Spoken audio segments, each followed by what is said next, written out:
আসসালামু আলাইকুম, সবাই কেমন আছেন? আশা করি সবাই ভালো আছেন। আলহামদুলিল্লাহ আমিও ভালো।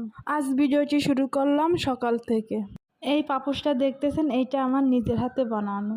এইটা হলো চাউলের যে বস্তা থাকে, পাটের যে বস্তাগুলো থাকে ওইটা কেটে আমি সুন্দর করে রং করেছি। এখন দেখতে সুন্দর লাগতেছে। আর এই কাঠের শেলফগুলো আমি অনেক আগেই বানাইতে দিয়েছিলাম, কিন্তু আসলে আমার শরীরটা এত খারাপ যাচ্ছিল যে আমি দোকানে যে ওইগুলো আনবো, এগুলো আমার একটু মন হচ্ছিল না। এই জন্য দোকানে এই 5 মাস পড়েছিল। 5 মাস পরে সেদিন আমি ফোন দিলাম মিস্ত্রিকে যে আমার ওইটা কি হয়েছে, বলে কি ওইটা হ্যাঁ হয়ে গেছে। তখন উনি বাসায় এনে দিয়ে গেছে।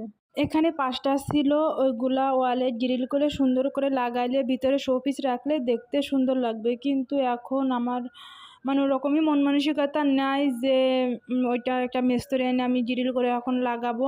শরীরটা একটু খারাপ আছে, সুস্থ হয়ে আল্লাহ দিলে আবার তখন সুন্দর করে ডেকোরেশন করব। সংসারের কোনো জিনিস কিনলে অকাজে যায় না, কোনো দিন না কোনো দিন এক কাজে লাগিয়ে যায়। আমার এই কারেন্টের যে চুলাটা, এইটা আমি কিনিনি, আমার সাহেব সে নিজের থেকেই কিনে নিয়ে এসেছিলো। আর যখন উনি কিনে নিয়ে আসে তখন আমি বলছি এইটার কোনো দরকার নাই, খালি খালি কেন কিনেছো, আমরা তো গ্যাসে রান্না করি। বলে কি মাসে 2টা গ্যাস যায়, তুমি মাঝে মাঝে কারেন্টও রান্না করবা, মাঝে মাঝে গ্যাসেও রান্না করবা। কিন্তু আমার না কারেন্টে রান্না করতে কেন জানি না বিরক্ত লাগে।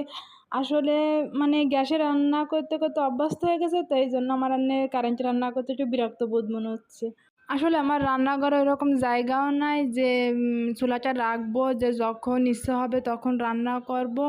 ওইটা হলো আমার বেডরুমের পাশেই সুইচ দিতে হয়, বারে বারে ওইটা বের করতে উঠোতে আমার কাছে একটা ঝামেলা মনে হয়। এই জন্য আমি করেছি কি ওইটা একবার উঠে রেখে দিছি, যে যখন গ্যাস না থাকবে বা হঠাৎ করে যদি কখনো রান্নার অনেক চাপ পড়ে যায় তখন বের করব। আসলে আজ দুপুরে আমার গ্যাসটাও শেষ হয়ে গেছে, আর আমার এখন গ্যাস আনার মতন আমার বাসায় কেউ নাই। আমার সাহেব অফিসে, কিন্তু একটু অনেক দূরে আছে। এক কথায় এখন আমার গ্যাস আজকে আমার বাসায় আসার মতন পরিস্থিতি নেই, হয়তো সন্ধ্যার পরে আসবে। যাই হোক, আমি আমার কারেন্টের চুলাটা বের করে তখন ওইটা তরকারিটা বসালাম। তখনই আমার কাছে মনে হচ্ছিল যে সংসারের কোনো জিনিস কিনলে আসলে অকাজে যায় না, একদিন না একদিন ঠিকই কাজে লাগে।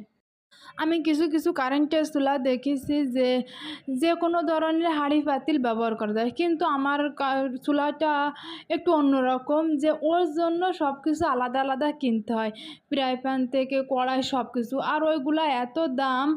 যাই হোক, আমি ওর জন্য 2টা ফ্রাই প্যান, একটা কড়াই আর একটা ভাত রান্না পাতিল, এই 4টা কিনেছি। প্রায় 7,000 টাকার মতন পড়ে গেছে, তারও বেশি।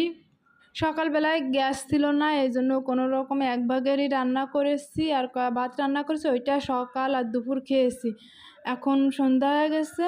ছেলেরা বলতেছে আম্মু অনেকদিন হলো তোমার হাতের বিরিয়ানি পোলাও এগুলো খাই না, একটু করে দাও না। তারপরে ফ্রিজ খুলে দেখি ফ্রিজে একটু মুরগির মাংস আছে, যাই হোক আমি ওইটা দিয়ে চিকেন বিরিয়ানি করে দিচ্ছি ওদের। আগে বিরিয়ানি রান্না করাটাকে অনেক ঝামেলা মনে করতাম, যে অনেক সময় লাগবে, এটা লাগবে ওইটা লাগবে। আসলে ওরকম কোনো সময় লাগে না, এখন ঝটফট করে বিরিয়ানি রান্না করা যায়। আমার তো মনে করেন চিকেন বিরিয়ানি রান্না করতে গেলে 40 থেকে 45 মিনিটের ভিতরে বিরিয়ানি হয়ে যাবে। আজ এত তাড়াতাড়ি রান্না করেছি যে আমার ছেলেরা বলছে আম্মু তুমি এত তাড়াতাড়ি রান্না করেছো যে আধা ঘন্টার ভিতরেই হয়ে গেছে। আসলে বিরিয়ানিটা অনেক ঝরঝরা হয়েছিল এবং অনেক টেস্ট হয়েছিল।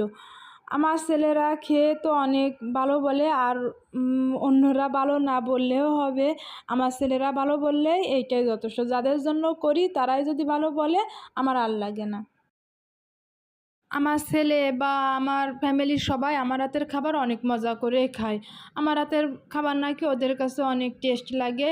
এটা আমিও বলতে পারি যে আসলে আমার রান্না মোটামুটি ভালো, খুব ভালো বলবো না, জানি না কার কাছে কেমন লাগে। যাই হোক, যে কোনো মানুষ আমার হাতে রান্না খেতে পারে।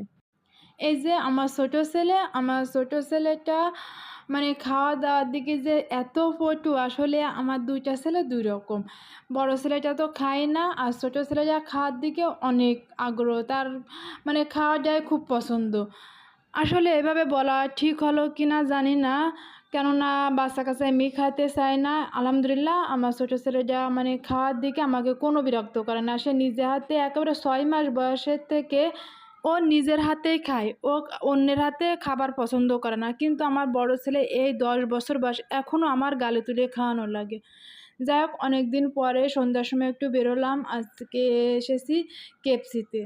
এই কেএফসিটা বগুড়ায় মাত্র একটাই আছে, তাও জলছড়ির তলায়, আর্টিসানের অপোজিটে। আসলে এখন আমার বাইরে খুব কম বেরোনো হয়। আগে আমার প্রতিদিন বেরোনো হতো, প্রতিদিন না হলে একদিন পর পরই বেরোতাম। এখন আসলে ওইভাবে বেরোই না। আজ মনে হয় অনেক দিন পর আমরা পুরো ফ্যামিলি বেরোলাম। মানে এটা আমার মনেও নাই যে লাস্ট আমি কবে বেরোইছি। সবাই ভালো থাকবেন, আল্লাহ হাফেজ।